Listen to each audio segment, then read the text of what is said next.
Bismillahirrahmanirrahim. Assalamualaikum warahmatullahi wabarakatuh. Hai guys. Sekarang itu jam 3 lewat subuh. Kita sambil nunggu azan subuh. Ya, saya mau cerita sedikit.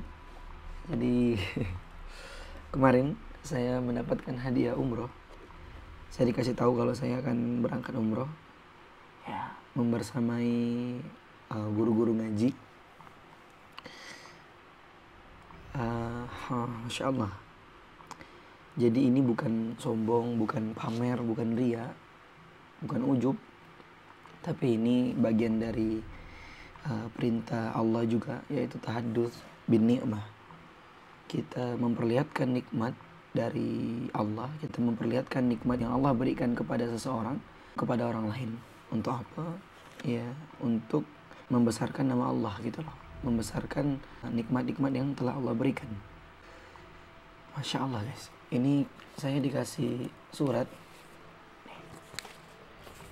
dari Umroh Bahagia kepada Angger Syafela Putra.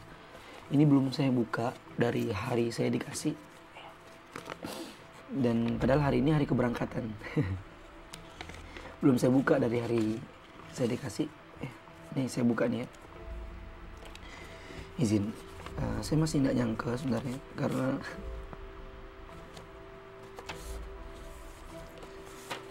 saya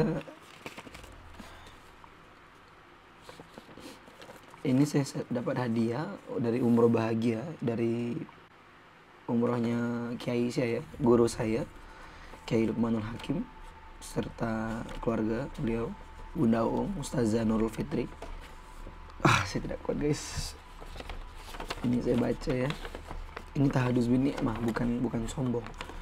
Insyaallah teman-teman juga akan berangkat insyaallah.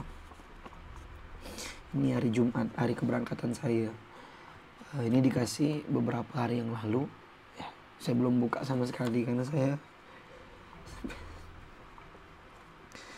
sampai sekarang saya ngerasa pantas ke hamba ini. Ya Allah. Dengan surat ini, kami dari Umroh Bahagia menginformasikan bahwa nama Angger Syafela Putra sebagai SPA IMM, santri penerima amanah Indonesia Mustahil Miskin, telah lulus screening sebagai SPA berprestasi pada tahun 2022. Hadza min fadli Rabbi. Maka dari itu kami selaku tim Umroh Bahagia menginformasikan bahwa Bapak atau Ibu diundang Allah untuk mengikuti program Umroh Bahagia sebagai salah satu jamaah yang akan berangkat pada tanggal 10 Februari hari ini. Maka dari itu dimohon kesediaannya untuk melakukan persiapan sedari sekarang. Suratnya ini 3 Februari. Dan saya baru buka sekarang.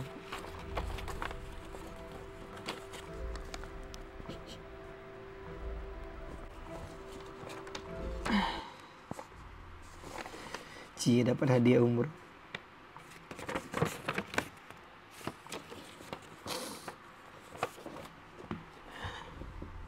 Jadi saya teringat pesan guru saya kalau ya ke Baitullah itu tidak ada hubungannya dengan uang. Banyak orang yang punya uang, yang punya harta, tapi karena hatinya tidak terpaut ke Baitullah, dia tidak punya niat untuk berangkat umroh, haji, itu tidak akan sampai kawan-kawan. Juga kita misalnya yang uangnya pas-pasan, ya itu tidak menentukan kita tidak bisa berangkat umroh gitu loh. Ya, saya membuktikan sendiri kawan-kawan. Saya sampai sekarang tuh belum terpikir untuk umroh, karena saya tahu kan saya punya keluarga kecil, saya punya istri yang harus dinafkahi, saya masih nabung juga karena memang harapan tertinggi saya mungkin saya ingin ke Kairo dulu, saya ingin belajar di Mesir. Setelah itu mungkin umroh akan bisa saya lakukan sambil belajar di Mesir. Nanti saya mungkin ketika liburan saya umroh ke Mekah, Madinah. Nah, maka saya ingat sekali pesan guru saya, umroh itu bukan tentang uang, tapi tentang iman. Ketika kita mau, Ya kan, kita ikhtiar, kita doa ke Allah, kita minta ke Allah, bukan minta ke manusia, maka Allah akan mudahkan itu. Banyak orang yang berharta, banyak orang yang beruang, banyak orang berharta, banyak orang beruang, tapi tidak ada keinginan untuk berangkat, tidak ada keinginan untuk sampai ke Baitullah, maka tidak akan pernah sampai, kawan-kawan. Jadi memang tadi faktornya itu, faktor terbesarnya bukan uang. Dan ternyata tagline sampai jumpa di Baitullah itu tidak hanya omongan biasa. Guru kita Kiai Luqmanul Hakim tuh ngajarkan, ya apa-apa kalau foto sampai jumpa di Baitullah, kalau ngomong closing sampai jumpa di Baitullah. Saya awalnya ngerasa kalau kalimat ini nih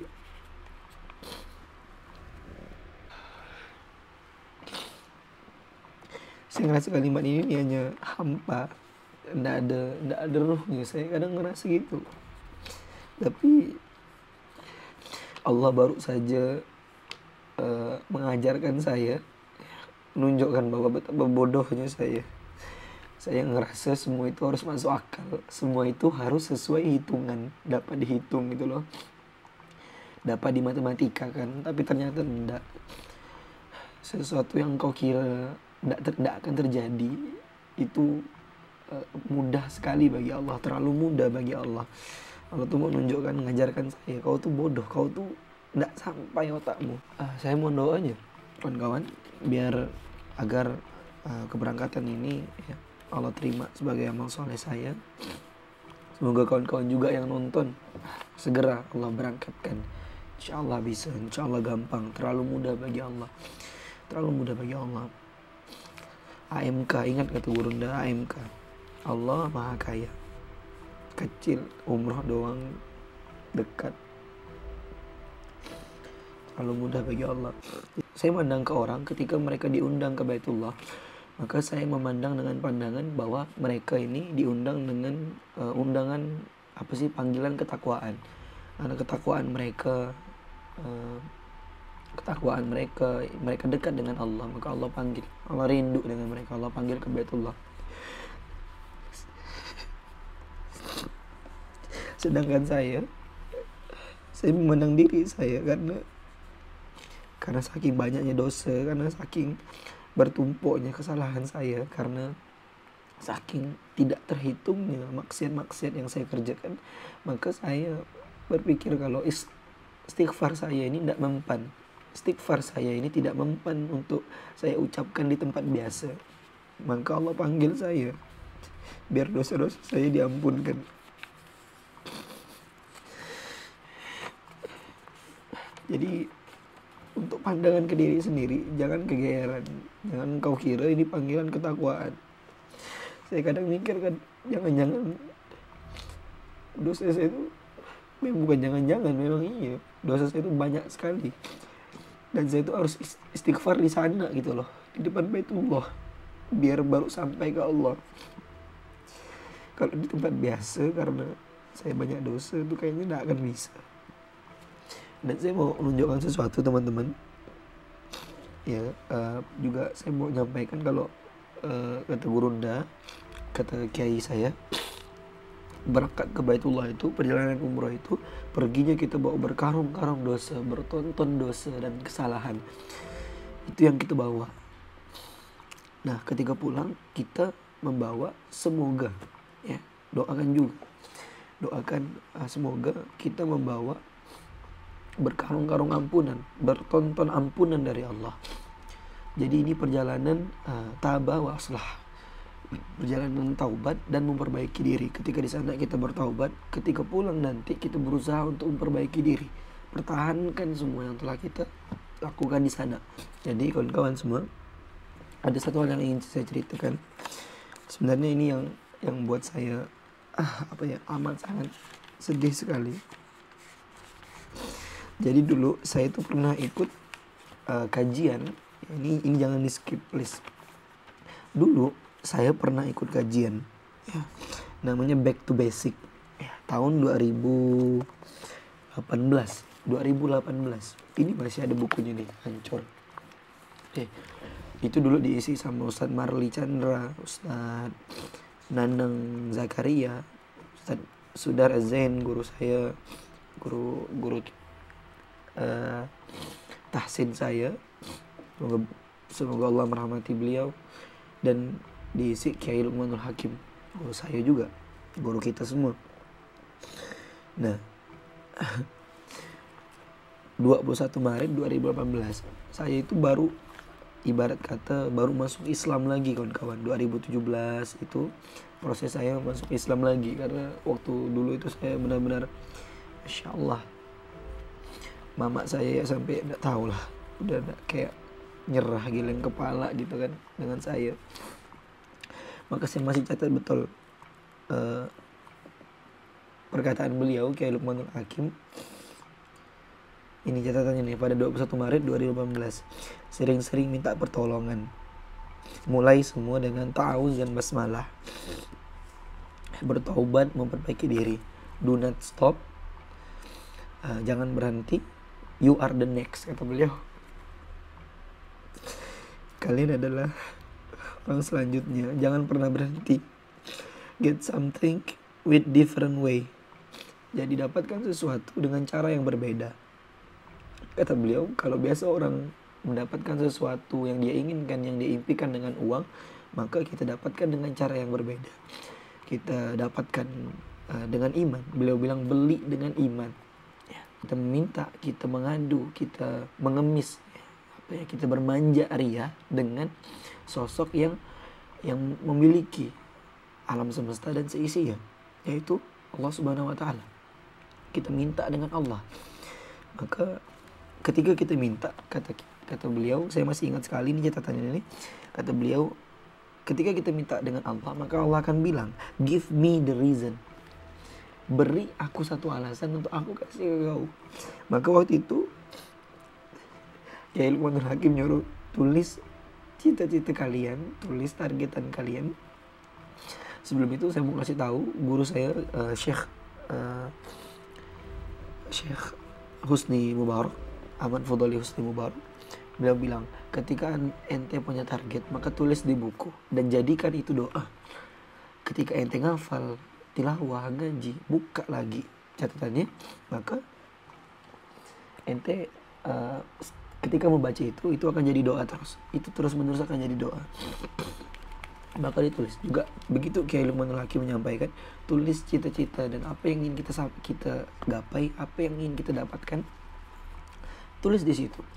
Waktu itu kawan-kawan, 2017-2018 saya baru masuk Islam lagi. Maksud saya dalam tanda kutip ya, saya baru balik lagi sholat, saya puasa dan yang lainnya. Ini lucu sekali, keinginan impian saya ini ditulis sama orang yang baru mau sholat, padahal sholat aja itu udah syukur-syukur mau sholat gitu loh bahasanya. Bayangkan anak yang baru hijrah ya, dari nakal-nakalnya terus nulis keinginan yang kayak gini. Pertama, saya tulis hafal Al-Quran, saya tulis selesai Al-Quran, selesai hafalan Al-Quran, saya tulis ini. Bayangkan orang yang baru taubat, impiannya apa? Selesai hafalan Quran. Maka ini kalau dibaca sama orang ramai akan diketawakan ramai-ramai. Yang kedua, tidak tahu macam mana caranya waktu itu. Saya nulis di sini naik ke permukaan. Pada saat ini saya belum pernah ngonten sama sekali. Saya belum pernah kepikiran untuk ngonten sama sekali. Nih. Naik ke permukaan. Entah apa yang saya maksud diri saya 2018 tuh. Entah apa yang dia maksud, naik ke permukaan. Terus yang ketiga, menikah dengan orang yang disukai. Gila. Baru hijrah, baru taubat, ya kan? Udah berpikir untuk meminang anak orang. Ya Allah. Dan yang keempat, saya tulis umroh.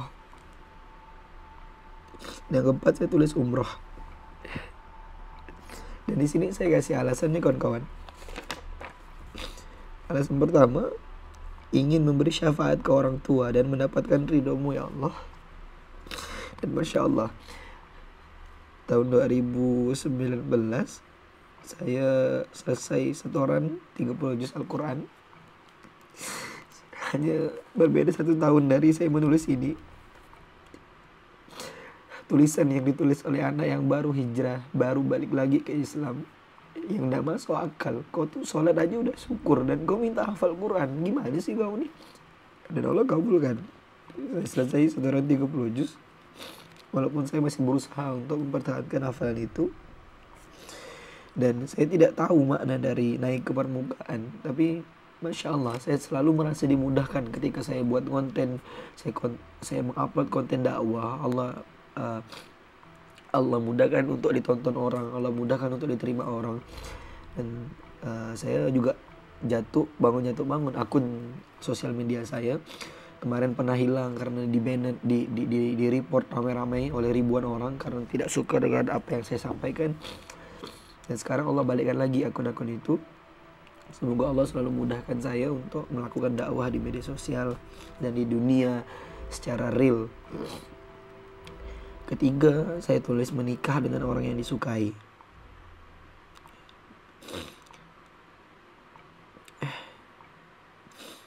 Ya,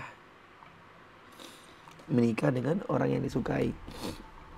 Ini terus saya tulis alasannya di sini ya, membuktikan bahwa mengejar Allah dan akhirat itu bukan dilakukan oleh orang-orang yang tak punya pilihan.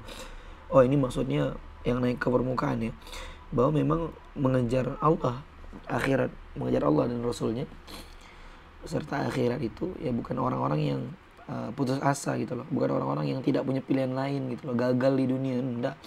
Makanya lihat aja, ketika aku ngejar Allah, nanti Allah akan kasih ke aku naik ke permukaan, bisa mencapai semua cita-cita aku.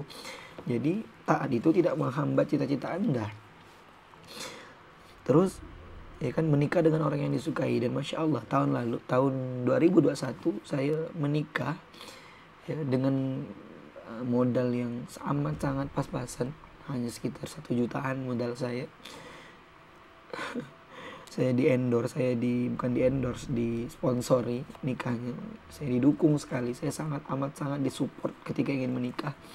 Apakah ini termasuk juga dari tulisan? Kenapa saya tulis? Saya doa terus, ini cita-cita saya, seorang anak yang baru hijrah, baru mulai sholat lagi, ya kan, udah memikirkan ingin melamar anak orang, menikahi anak orang. Ternyata Allah kabulkan. Tahun 2021 Allah kabulkan. Bahkan istri saya itu asalnya dari juga kajian yang sama ini, daurah back to basic yang sama ini, beliau juga ada setahu saya. Dan yang keempat, umroh. Saya tulis di sini umroh. Maka Allah kabulkan itu. Hari ini saya berangkat umroh. Ini tulisan ditulis sama anak muda yang baru hijrah, kawan-kawan, baru berhenti bergaul, baru berhenti ibaratnya melakukan maksiat terang-terangan dan sebagainya. Semoga Allah jaga saya, semoga Allah jaga teman-teman semua. Nulis pengen hafal Quran, pengen umroh, pengen naik ke permukaan, menikah dengan orang yang disukai. Ini akhwatnya soleha betul, ya kan. Saya merasa tidak pantas, ternyata Allah dapatkan semua. Ini saya tidak tahu kok bisa semuanya dapat gitu loh. Saya kadang, ya Allah,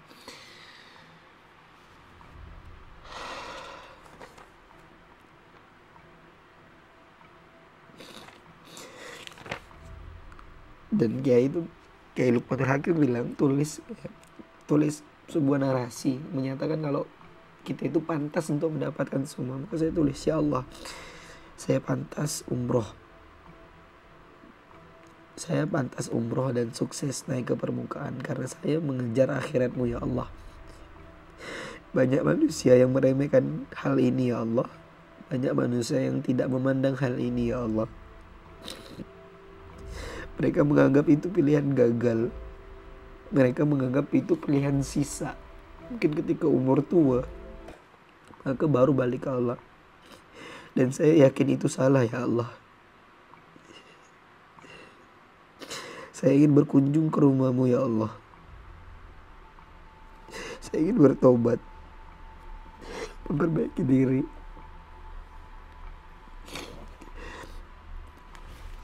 Dulu saya nulis ini, tidak tahu ya, kita juga didoakan oleh orang-orang yang hadir di sana. masing-masing mendoakan, saling mendoakan. Nggak tahu ini doa siapa, akhirnya saya dikabulkan semuanya, insyaallah. Maka kata Kiai Lukman selanjutnya, kan tadi kasih narasi, bilang ke Allah kalau kita tuh pantas untuk menerimanya. Maka katanya, where is the proof? Tidak ada pengakuan tanpa pembuktian. Jangan ngaku-ngaku ente pantas gitu loh tanpa pembuktian. Maka 2 tahun terakhir ini saya membersamai beliau di Indonesia Mustahil Miskin, ya. Kita program yang memuliakan guru-guru ngaji marbot masjid berbagi jenazah. Setiap awal bulan selama 2 tahun itu saya survei, saya ketemu dengan orang-orang soleh. Saya selalu minta doakan sama mereka, karena jujur saya juga udah mungkin sedikit Allah tarik nikmat doa. Saya tuh nggak bisa panjang-panjang berdoa, maka saya harus banyak-banyak minta doakan orang.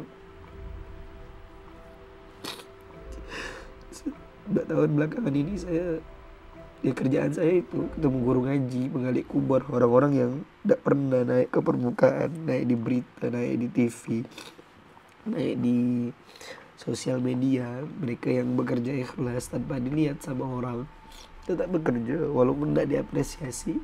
Saya banyak belajar dengan beliau-beliau semua itu. Ini juga saya belajar selama 2 tahun merendahkan ego saya. Belajar untuk ketemu orang, ngomong sama orang, merasakan kepedihan, penderitaan orang. Saya menikmati betul 2 tahun ini. Dan Masya Allah, apa yang tidak ditulis di sini pun, saya dulu sempat berpikiran kalau saya kayaknya harus menulis, saya akan kuliah dan jadi ustadz gitu kan. Tapi saya malu sekali waktu itu, karena ini dibacakan di depan orang gitu loh. Kau siapa gitu kan, saya ngerasa gitu. Tapi Masya Allah, saya juga dikabarkan nanti insya Allah bulan Maret atau bulan Juli saya akan berangkat ke Kairo, Al-Azhar, Mesir, untuk menuntut ilmu. Masya Allah, Engkau baik sekali ya Allah. Allah Maha Kaya, terlalu mudah bagi Allah, semua Engkau kasih ya Allah.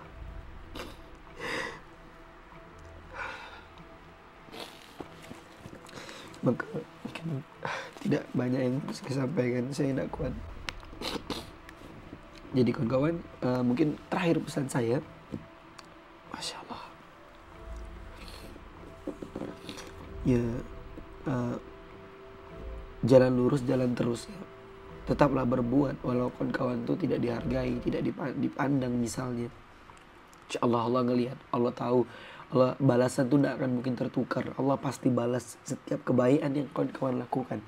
Dan jangan lupa, ketika kita mendengar kebahagiaan yang orang lain dapatkan, saya ini tahadus bin nikmah, bukan sombong, bukan riya, bukan ujub.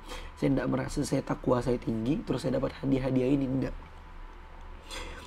Bisa jadi ini istidraj gitu kan, tapi na'udzubillah, istidraj karena ketaatan saya itu mengurang dan sebagainya, maka Allah akan uji saya dengan nikmat-nikmat, padahal itu tipuan, itu istidraj, tapi na'udzubillah. Maka saya sampaikan ke kawan, ketika kita mendengar seseorang mendapatkan kebaikan, ya, maka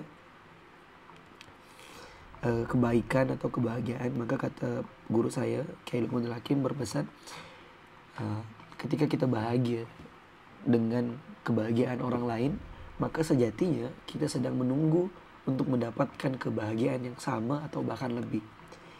Jadi memang jalan paling tepat ketika orang lain bahagia, itu kita juga ikutan bahagia, bukan sengsara, bukan SMS ya. Jangan jadi orang yang SMS, penyakit ya.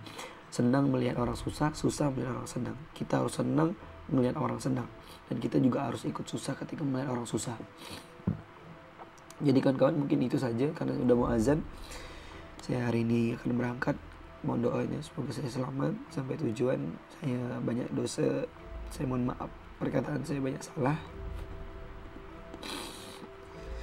Assalamualaikum warahmatullahi wabarakatuh.